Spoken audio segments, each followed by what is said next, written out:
बिस्मिल्लाहिर्रहमानुर्रहीम, अस्सलामुअलैकुम। आप देख रहे हैं SMTV ग्लोबल और मैं हूं मोहम्मद साकिब मलगानी।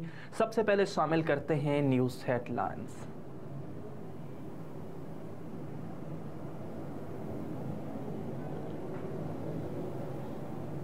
रवां साल पाकिस्तान का माली खसारा हदफ से 1137 अरब रुपए ज़्यादा होने का इम्कान है। तखमीना लगाया गया है। आलमी मालियाती इदारे IMF ने फिस्कल मॉनिटर रिपोर्ट 2023 जारी कर दी।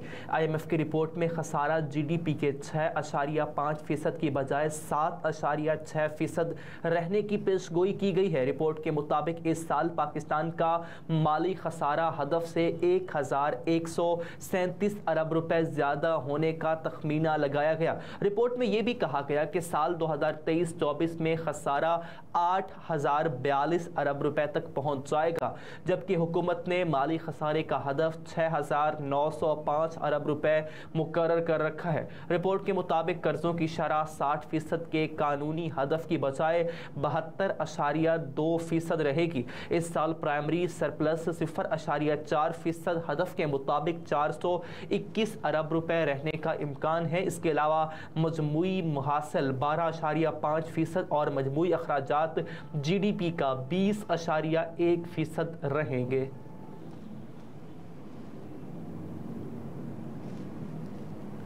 नादरा में जाली फैमिली ट्री में अफगानियों को शामिल किए जाने का इंकशाफ। चेयरमैन नादरा ने जाली फैमिली ट्री में अफगानियों को शामिल किए जाने का इंकशाफ किया।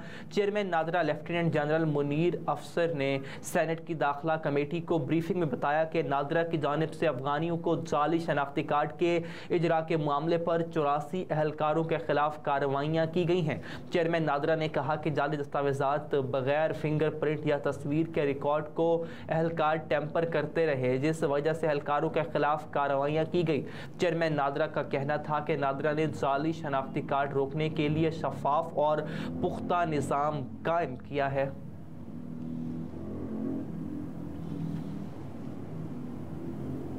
पुलिस किराए की पुलिस बन गई। रियासत करप्शन और स्मगलिंग में मुआवनत करती है। चीफ जस्टिस काजी फायज ईसा के दबंग रिमार्क्स। चीफ जस्टिस पाकिस्तान काजी फायज ईसा ने 70 तोला सोना कमेटी के केस में रिमार्क्स दिए कि लगता है पुलिस किराए की पुलिस बन गई है और रियासत करप्शन और स्मगलिंग करने में मुआवनत करती है। सोने की कमेटी में निकलने पर सोना फराहम न करने से मुताल्लिक केस की समाअत में चीफ जस्टिस पाकिस्तान जस्टिस काजी फायज ईसा की सरबराही में 3 रुकनी बेंच ने की।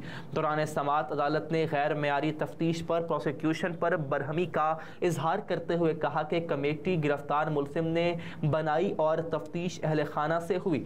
जस्टिस काजी फायज ईसा का कहना था कि इस केस में असल मुलजिम तो पुलिस को बनाना चाहिए। पुलिस वाला सोने का सिर्फ अपने मतलब के लिए ही पूछेगा। लगता है पुलिस अब किराए की पुलिस बन गई। पुलिस की अब इज्जत अपनी नहीं रही, इदारे की इज्जत होनी चाहिए। पुलिस और पटवारी का शाही सिस्टम खत्म होना चाहिए। सुप्रीम कोर्ट ने सोने की कमेटी में गिरफ्तार मुलजिम की जमानत मंजूर करते हुए मुलजिम को 2 लाख रुपए के मचलके जमा कराने का हुक्म दे दिया। Supreme court practice and procedure act फैसले में अदालत ने पार्लियामेंट की कानून साजी को तस्लीम किया। साबिक वजीर कानून आजम नदीर तारड़ ने कहा कि प्रैक्टिस एंड प्रोसीजर एक्ट फैसले में अदालत ने पार्लियामेंट की कानून साजी की ताकत को तस्लीम किया है। आजम नदीर तारड़ ने मजीद कहा कि इलेक्शन एक्ट 2017 में 5 साल की नाअहली से मुताल्लिक तरमीम हुई। कानून कहता है कि जहां आइन कुछ ना हो तो कानून साजी से आगे बढ़ा जा सकता है। उन्होंने कहा कि पार्लियामेंट इलेक्शन एक्ट कानून साजी के बाद नवाज शरीफ और दीगर लोग जिन्हें ताहयात नाअहल किया वो अहल हैं। नवाज शरीफ अब इस कानून साजी के तनाजुर में अहल हैं। उन्होंने मजीद कहा कि हम बतौर बार नुमाइंदा और पार्लियामेंट का हिस्सा होने के नाते जजेस तैनाती का मुतालबा करते हैं। सुप्रीम कोर्ट के साथ सिंध, पेशावर और लाहौर हाई कोर्ट में जजेस की आसामियाँ खाली हैं, लिहाजा तमाम हाई कोर्ट्स में जजेस की खाली आसामियों पर तैनातियाँ होनी चाहिए। अगर मुझे उस्मान डार और सदाकत अब्बासी की तरह कोई काम करना होता तो कर चुका होता। असद उमर का कहना था कि अगर मुझे उस्मान डार और सदाकत अब्बासी की तरह कोई ऐसा काम करना होता तो कर चुका होता।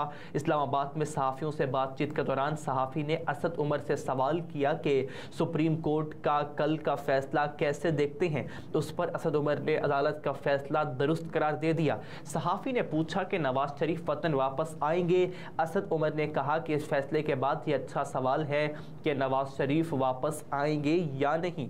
सुप्रीम कोर्ट के फैसले के बाद शहबाज शरीफ क्यों खुश हैं, ये मेरा मासूमाना सवाल है। एक फैसले पर तहरीक इंसाफ भी खुश है और शहबाज शरीफ भी खुश हैं। दो बहनों से इज्तिमाई ज़्यादती करने वाले 5 ज़ेर हिरासत मुलज़मान हलाक। 2 बहनों से ज़्यादती करने वाले 5 ज़ेर हिरासत मुलज़मान हलाक हो गए। शेखुपुरा पुलिस का दावा है कि ज़ेर हिरासत मुलज़मान को रिकवरी के लिए ले जाया जा रहा था कि सरगोदा बाईपास रोड पर मुलज़मान अपने ही साथियों की फायरिंग का निशाना बन गए। पुलिस के मुताबिक मुलज़मान पर 1 माह कबल दौरान डकैती 2 बहनों से ज़्यादती का इल्ज़ाम था। मियांवाली में गाड़ी नहर में गिरने से लोग गुलकार समेत 7 अफराद डूबकर जाँ बहक हो गए। रेस्क्यू ज़राए के मुताबिक यह हादसा मियांवाली के इलाके पक्का घेंचरा के मकाम पर पेश आया, जहां गाड़ी बेकाबू होकर नहर में जा गिरी, जिसके नतीजे में लोग गुलकार शराफत अली समेत 7 अफराद जाँ बहक हो गए। ज़राए के मुताबिक गुलकार शराफत अली शादी की तकरीब में शिरकत के बाद वापस घर जा रहे थे, ताहम फौरी तौर पर यह पता नहीं चल सका कि गुलकार के हमरा गाड़ी में सवार मजीद 6 लोग कौन थे। यूरोपीय यूनियन ने हमास के इसराइल पर तबाहकुन हमले के बाद इसराइली तबाही छुपाने के लिए मेटा पर दबाव डालना शुरू कर दिया। बरतानवी खबरसां इदारे के मुताबिक फेसबुक और इंस्टाग्राम के बानी को कानून के मुताबिक जवाब देने के लिए 24 घंटों का वक्त दिया गया। यूरोपीय यूनियन का कहना है कि सोशल मीडिया पर इसराइल पर हमास के हमले के हवाले से गलत मालूमात दिखाई गई हैं, जिसमें बड़ी तादाद में तस्वीर और वीडियोज़ शामिल हैं। मेटा के तर्जुमान ने BBC को दिए गए इंटरव्यू में कहा कि उन्होंने हमास के इसराइल पर हमले के बाद फौरी तौर पर एक खुसूसी ऑपरेशन सेंटर कायम किया, जिसमें अबरानी और अरबी बोलने वाले शामिल हैं, ताकि इस तेज़ी से बदलती हुई सूरत हाल पर निगरानी रखते हुए इसका जवाब दिया जा सके। उन्होंने कहा कि हमारी टीमें प्लेटफॉर्म्स को महफूज रखने के लिए 24 घंटे काम कर रही हैं, जो हमारी पॉलिसियों या मकामी कानून के खिलाफ वर्जी करने वाले मवाद पर कार्रवाई कर रही है, जबकि इस हवाले से गलत मालूमात के फैलाव को महदूद करने के लिए भी काम जारी है। इसके अलावा यूरोपीय यूनियन ने सोशल मीडिया वेबसाइट एक्स पर भी इस हवाले से दबाव डाला है, जिसके बाद हमास ने मुंसलिक तमाम अकाउंट्स खत्म कर दिए हैं।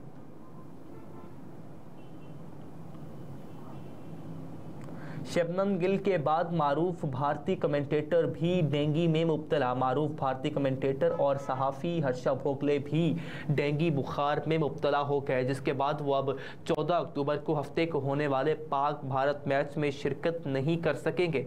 हर्षा की जानिब से सोशल मीडिया सारिफीन को एक्स पर अपनी ट्वीट के जरिए तबीयत से मुताल्लिक मतला किया गया।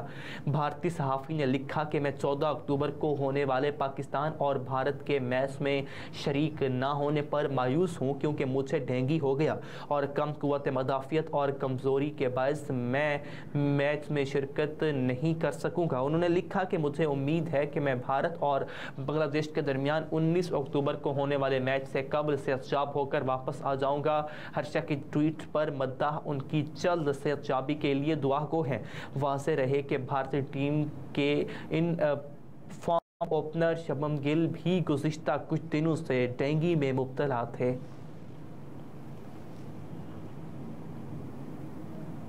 और हमास हमले की मनसूबाबंदी की इत्तलात थी, मगर शिद्दत का अंदाज़ा नहीं था। इसराइल फ़ौज का दावा। इसराइल फ़ौज ने एतराफ़ किया कि इस हमास के हमले की मनसूबाबंदी का इल्म था, मगर इस शिद्दत का होगा अंदाज़ा नहीं था।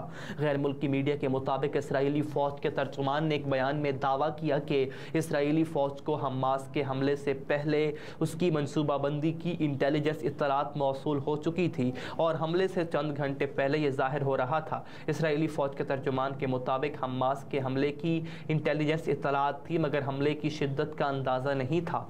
फौजी तर्जुमान ने मज़ीद कहा कि हमास के हमले का मनसूबाबंदी की इंटेलिजेंस इत्तलात किसी मुमकिन हमले का ख़तरा नहीं था, ताहम इसराइली फ़ौज इस मामले को लेकर तहकीकात कर रही है। हेडलाइंस आप जान चुके हैं। न्यूज़ स्टूडियो से अब तक के लिए इतना ही। मज़ीद बाखबर रहने के लिए देखते रहिए SM TV ग्लोबल।